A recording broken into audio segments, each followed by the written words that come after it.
নমস্কার বন্ধুরা, তো ওয়েলকাম মাই নিউ ব্লগ। তো আজকেও একটা ব্লগ দিতে চলছি। তো ব্লগটা কি দেখতেই পাচ্ছ, আমার বর এখন চাকরি দিয়েছে।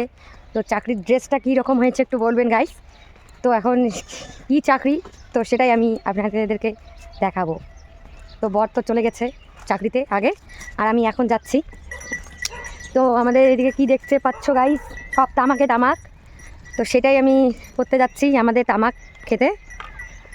তো দেখা যাক, চলো গাইস, দেখা হচ্ছে।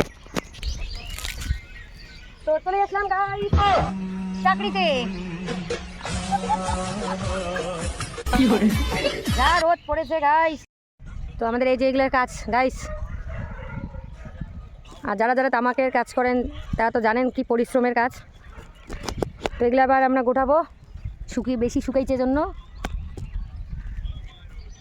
তুমি আমার স্বপ্ন সারথি, জীবনে তুমি সেরা সত্যি। যা গরম পড়েছে গাইস, এখন একটু বাড়িতে যাচ্ছি জল খেতে। আর গরমে থাকতে পারছি না, কথাটা তো বুঝতে পারছো আমার কীরকম গরম। যা গরম গাইস, আর রোদ্রে থাকা যাচ্ছে না। এখন আমরা একটু বাড়িতে আসলাম, জল খাবো, চললাম আবারও ডিউটিতে। এদিকে চলো, আজকে একটা গরমটা বেশি পড়ে গেছে রোদটা।